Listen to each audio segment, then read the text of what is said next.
Hello learners, एक बार फिर से आपका बहुत बहुत स्वागत है ज्ञान असली क्लासेस के यूट्यूब प्लेटफॉर्म पर। देखिए, एग्जामिनेशन की तैयारी हम कर रहे हैं। यूएससी नेट दिसंबर 2025 आपका बहुत ज़्यादा करीब है। और आज और अभी जितने भी इसके पहले जो वीडियोस अभी रिसेंटली मैं आप लोग के लिए लेके आ रहा हूँ, this is very very important for your examination. आपके लिए बहुत इंपॉर्टेंट, बिल्कुल भी मिस मत करिएगा। चाहे मैं अलग कॉन्सेप्ट्स के वीडियो लाऊं, चाहे मैं बुक्स के वीडियो लाऊं, है ना। अभी मैं 24 बुक्स, ऑथर्स, उनके डेट, और सिर्फ बुक्स 24 नहीं थे, बल्कि ऑथर उतने थे, और उसके बाद बुक्स तो बहुत सारे थे। वैसे ही मैं अलग अलग वन लाइनर्स का सीरीज़ लेके आया हूँ। बिल्कुल मिस मत करिएगा। अगर आपने नहीं देखा है, पीछे जाके देखिए, मिस मत करिए। आपका मैं गारंटी देता हूँ कि इस अभी रिसेंट सीरीज से 20 से 25 क्वेश्चन हमेशा बिल्कुल श्योर रहिए कि देखने को मिलेंगे एग्जामिनेशन में। बाकी स्टार्ट करते हैं। 100% श्योर शॉर्ट आज का ये जो सेशन होने वाला है, क्योंकि जो भी चीज़ें मैं बताऊंगा डायरेक्टली आपके एग्जामिनेशन में पूछेगा, है ना। और अगर आपको हमारा प्रयास अच्छा लगता है तो आप हमसे जुड़ सकते हैं। आप एडमिशन ले सकते हैं। अगर जून 2026 को टारगेट कर रहे हैं तो 9015958713 इस नंबर पर कॉल करके, विनय सर का नंबर है, कॉल करिए, व्हाट्सएप करिए, मैसेज करिए, चाहे जो भी करिए, आप जुड़ सकते हैं। बहुत ही मिनिमल प्राइस में आप जुड़ेंगे। अभी से आपको बैच में जोड़ दिया जाएगा और नेक्स्ट सेशन तक वो वैलिड होगा। चलिए, सबसे पहला कॉन्सेप्ट हमारे सामने आ रहा है ब्लूम टैक्सोनॉमी। मैं जितने कॉन्सेप्ट्स लेके आया हूं वो सारे कंफ्यूजन वाले कॉन्सेप्ट्स, जो कि आप कंफ्यूज हो जाते हैं अक्सर एग्जामिनेशन में देख के। ब्लूम टैक्सोनॉमी जो है ना, ब्लूम का वर्गीकरण है, ये ओरिजिनली 1956 में बेंजामिन ब्लूम ने दिया था। किसने दिया था? इनका पूरा नाम था बेंजामिन ब्लूम। बेंजामिन ब्लूम ने दिया था ये। और इन्होंने ओरिजिनली बताया था 6 हायरार्कियल लेवल्स। 6 हायरार्कियल लेवल्स मतलब लो लेवल से स्टार्ट करके और हाई लेवल तक ये इन्होंने बताया था, हायरार्की बताई थी। जिसमें सबसे पहले इन्होंने बताया था नॉलेज। नॉलेज के बाद बताया था इन्होंने कॉम्प्रिहेंशन। कॉम्प्रिहेंशन के बाद बताया था एप्लीकेशन। एप्लीकेशन के बाद एनालिसिस। एनालिसिस के बाद सिंथेसिस। और सिंथेसिस के बाद इवेल्युएशन। इवेल्युएशन इन्होंने आखिरी बताया था। हाँ, नॉलेज मतलब क्या था? नॉलेज मतलब ये रटने से संबंधित था, किसी भी चीज को मग करना, रटना।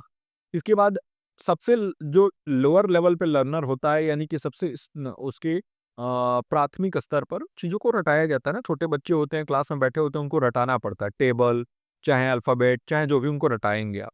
फिर कॉम्प्रीहेंड करेंगे, उसके मीनिंग मेकिंग करेंगे, मीनिंग समझेंगे कि आप उनको रटाते हो। टेबल जैसे 2 1s are 2, मतलब 2 into 1 is equal to 2, तो ये नहीं समझते हैं, सिर्फ वो रट लेते हैं पहले। बाद में कॉम्प्रिहेंशन लेवल पे ये समझते हैं। फिर एप्लीकेशन में उसे रियल लाइफ में अप्लाई किया जाता है।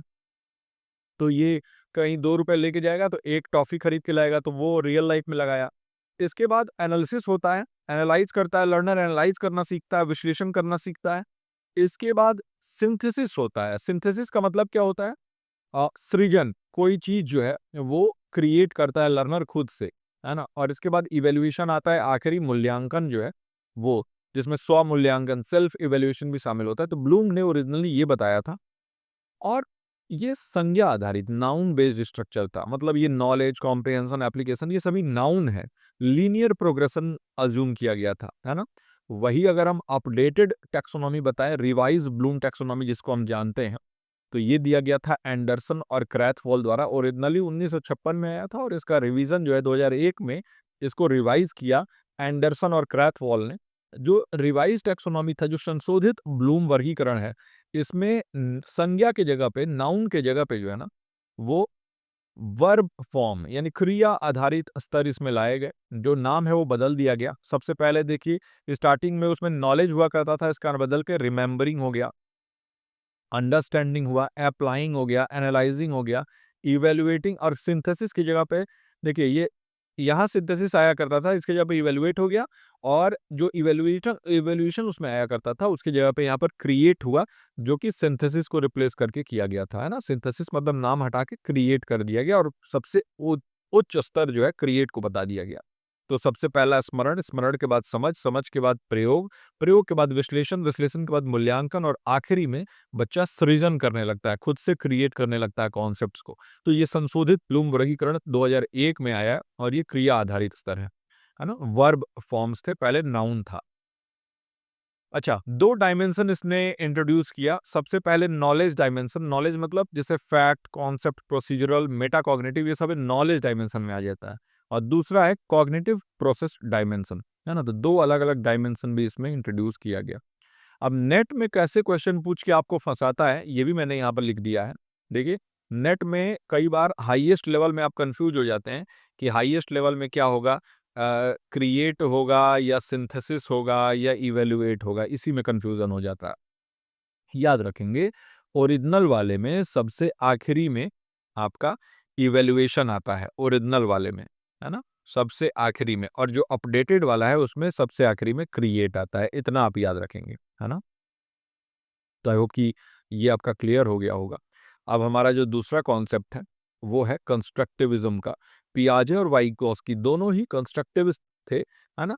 तो पियाजे के अनुसार ज्ञान का निर्माण व्यक्ति स्वयं करता है। पियाजे का जो कॉग्निटिव कंस्ट्रक्टिविज़्म था ना, उसमें इन्होंने बताया था कि जो इंडिविजुअल है वो खुद कंस्ट्रक्ट करता है अपने नॉलेज को। बच्चों को हमें आज़ादी देनी चाहिए, उनको खुद नॉलेज कंस्ट्रक्ट करने देना चाहिए।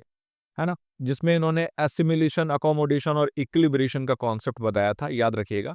एसिमिलेट करना, अकोमोडेट करना, जो हमारा स्कीमा होता है, स्कीमा जो हमारे माइंड में मैपिंग हम करते हैं, तो चीज़ों को उसमें कुछ नया जोड़ते हैं, एसिमिलेट करते हैं, चीज़ों में कुछ हेर-फेर करते हैं, अकोमोडेट करते हैं और फिर उसको हम इक्विलिब्रेशन पे लाते हैं। जब तक इक्विलिब्रेशन नहीं आएगा, तब तक हमारे माइंड में उसको लेके कोई ना कोई संशय बना रहेगा।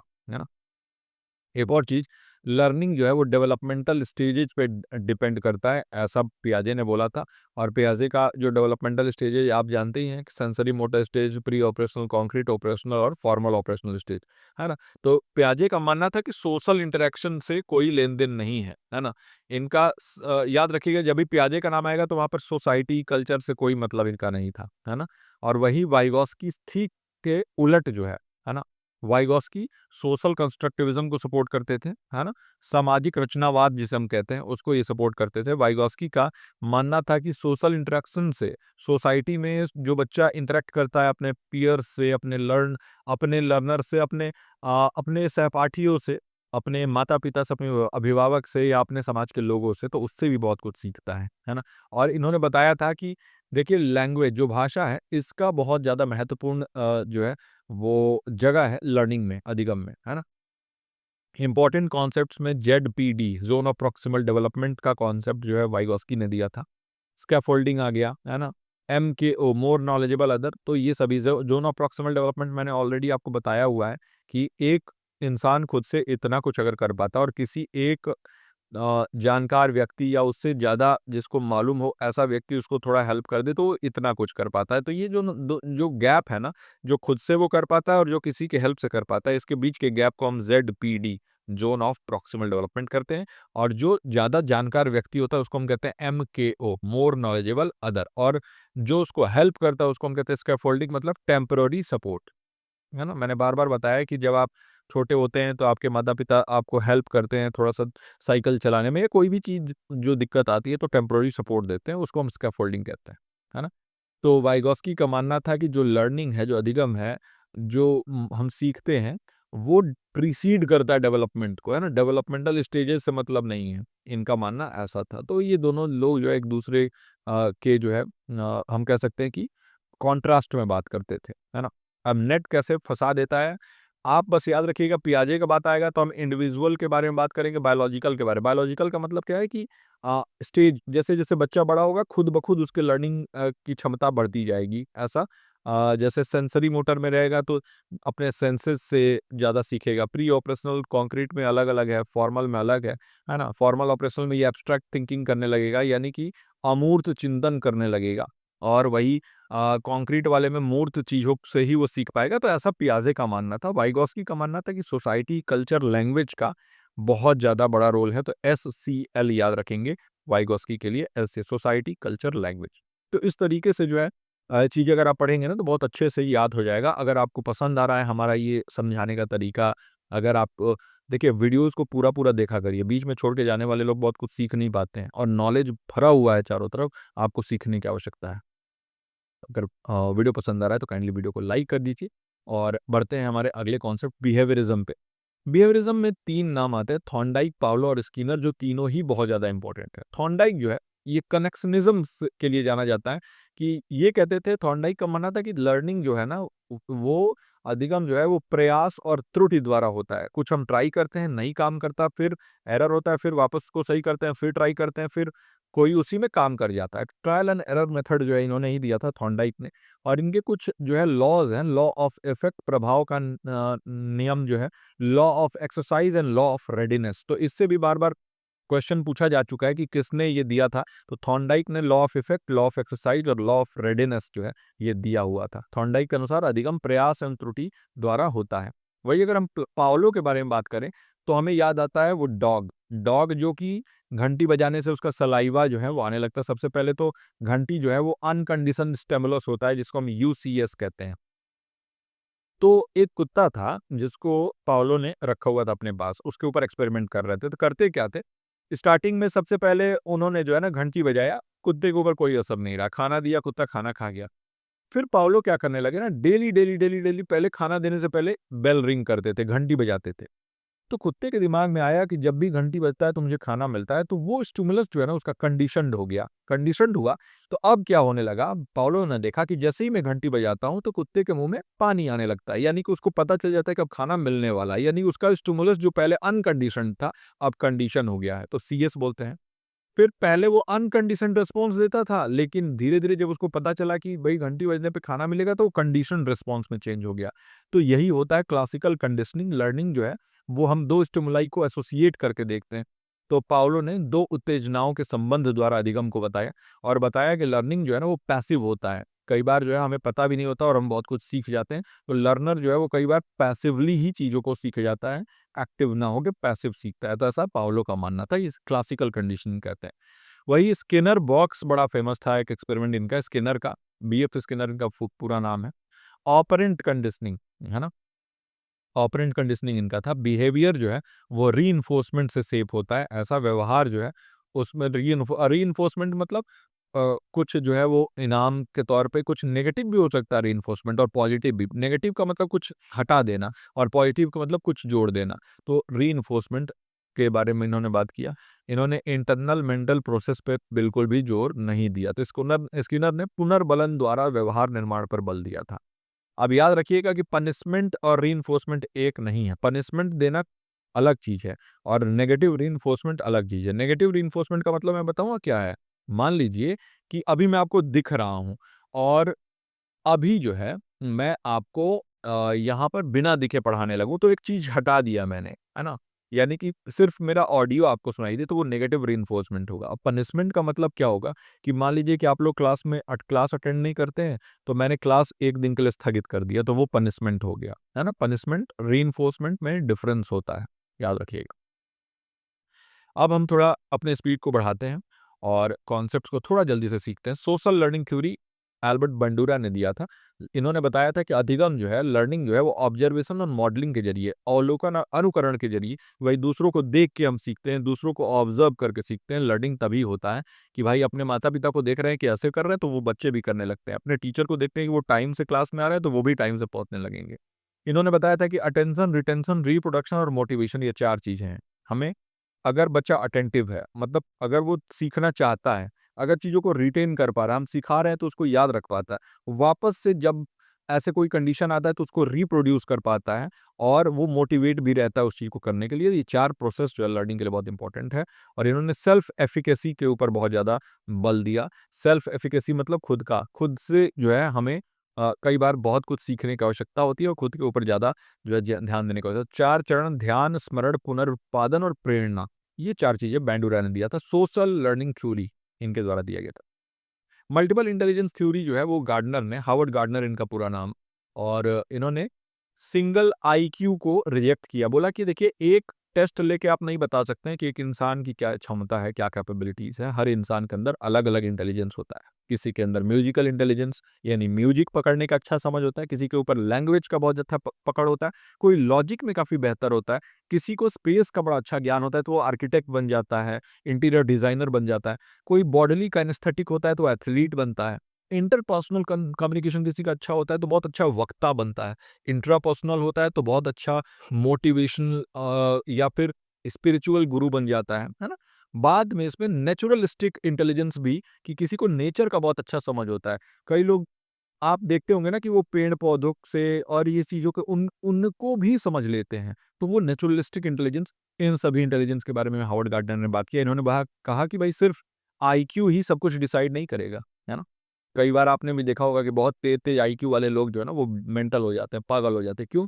क्योंकि वो लोग सिर्फ़ और सिर्फ़ एक ही चीज़ पे ध्यान देते हैं, ये सारी चीज़ें भी होती हैं। और हम कई बार क्या है, जो लोग जिनको मैथ्स अच्छा आता है उनको ही हम समझते हैं कि बस वही है सारा, बाकी कोई कुछ नहीं है। लेकिन music, linguistic, language, logic, space, ये सारी चीज़ों में भी बहुत अच्छा जो है वो करियर बनाया जा सकता है।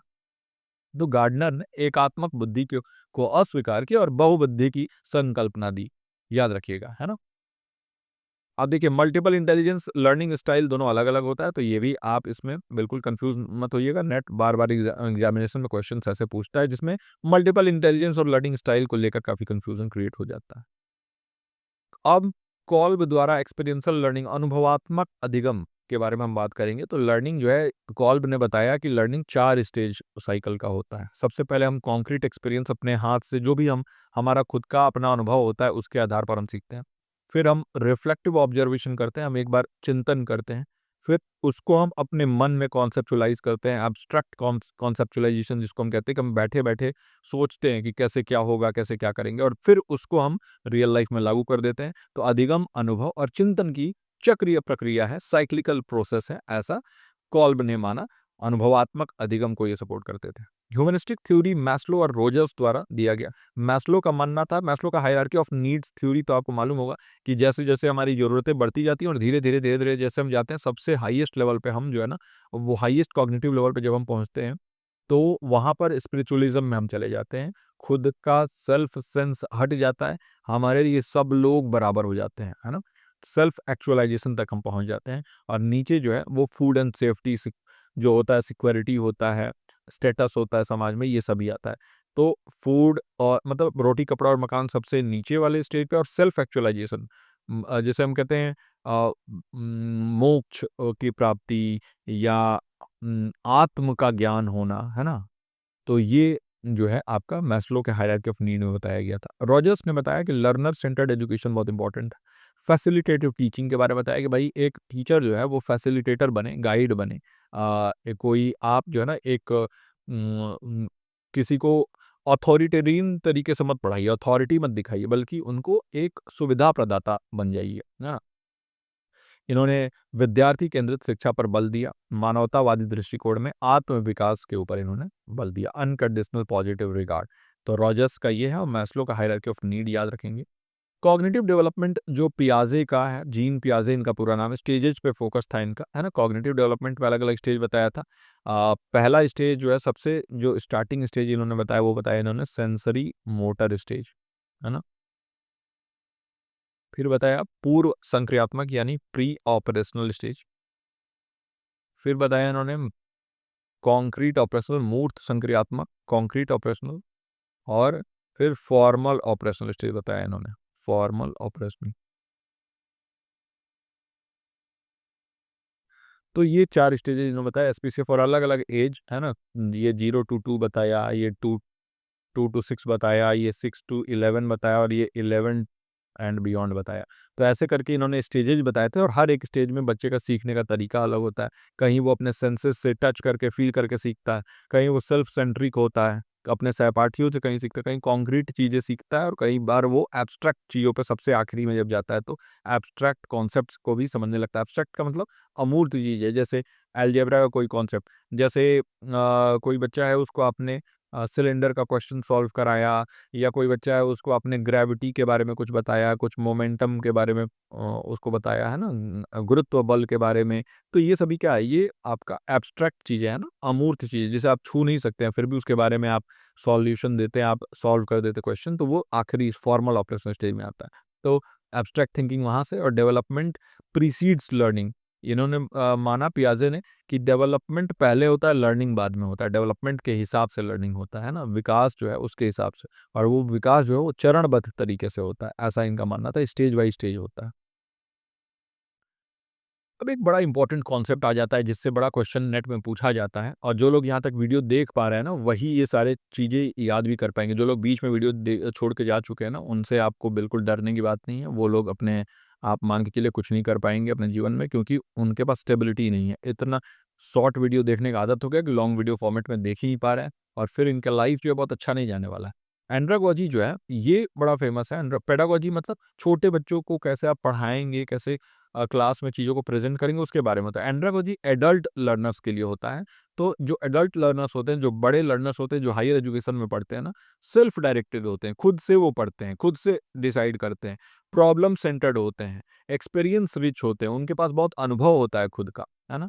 तो एंड्रागोजी के टर्म के बारे में पूछ दिया था कि किसने कॉइन किया था, है। अब किसी को पता नहीं था, और बहुत सारे लोगों ने माल्कम नोल्स लगा दिया था एंड्रागोजी टर्म के लिए, जो कि बिल्कुल गलत है। एंड्रागोजी टर्म जो है ना, ये कॉइन किया था ओरिजिनली अलेक्जेंडर कैप ने, वयस्क अधिगम, है ना, उसके लिए एंड्रागोजी होता है। अलेक्जेंडर कैप जो है एक जर्मन एजुकेटर थे, जर्मनी में ये एक शिक्षक थे, और इन्होंने ही एंड्रागोजी टर्म को पहली बार यूज़ किया था जब ये प्लेटो का एजुकेशनल आइडिया समझा रहे थे। प्लेटो का एजुकेशनल आइडिया उनकी प्लेटो का पढ़ाने का जो तरीका था उसको समझा रहे थे।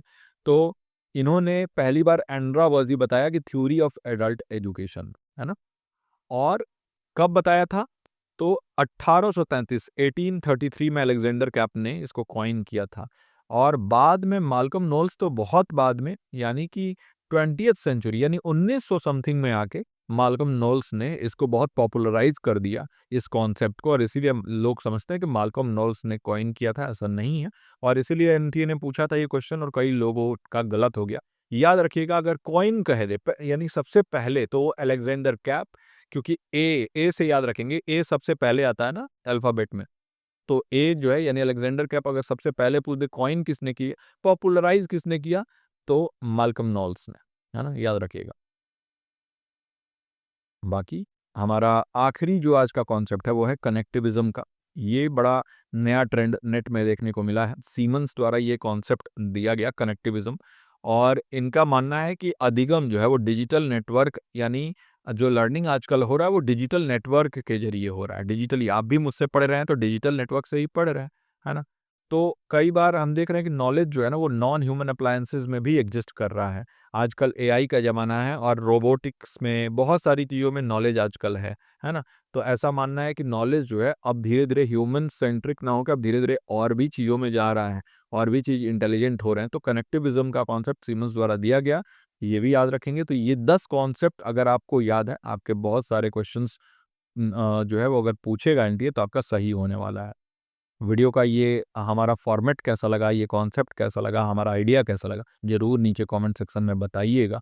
और वीडियो यहाँ तक अगर आपने देखा है तो आप बिल्कुल फोकस्ड लर्नर हैं। एक बार अपना अटेंडेंस नीचे कमेंट सेक्शन में ज़रूर लगा दीजिए कुछ भी लिख के, और वीडियो को लाइक कर दीजिए। ऐसे ही इम्पोर्टेंट वीडियोज़ को देखने के लिए ज्ञानस्थली क्लासेस से जुड़ जाइए। हम टेलीग्राम पर भी हैं, हमारा व्हाट्सएप चैनल भी है, और साथ ही साथ हमारा जो है यूट्यूब चैनल यहाँ है, तो यहाँ भी सब्सक्राइब करके रखिए। अगर हमारे साथ आप बैच में जुड़ना चाहते हैं, जो कि बहुत फ़ोकस्ड होता है और आपको एकदम पर्सनल गाइडेंस मिलेगा, तो 9015958713 इस पे करके कॉल, मैसेज या व्हाट्सएप कुछ भी कर सकते हैं, और जुड़ जाइए। बहुत ही मिनिमल प्राइस में आपको बहुत बेहतरीन तरीके से आपकी तैयारी कराई जाएगी, और जब आप सोचिए कि यहाँ पर इतने बेहतरीन तरीके से तैयारी होती है, तो वहाँ किस तरीके से। और जो हमारे लर्नर हैं, वो बता भी सकते हैं, जो हमसे जुड़े हुए हैं, नीचे कमेंट में, कि किस तरीके से मैं बता रहा हूँ कि अपने अपने पेपर 1 को मैंने बहुत पहले ही ख़त्म करा कर, उसको रिवीज़न करा कर, और बीच-बीच में ये जितने वीडियोज़ मैं लेके आ रहा हूँ, और मैं नोट्स लास्ट में जो देने वाला हूँ, वो डायरेक्टली आपके एग्ज़ामिनेशन में हेल्प करने वाला है। तो इस वीडियो को यहाँ तक देखने के लिए आपका बहुत-बहुत शुक्रिया। मैं मिलता हूँ आपसे अगले वीडियो के साथ। टिल देन आप अपना और अपनों का ख़्याल रखिए। नमस्कार।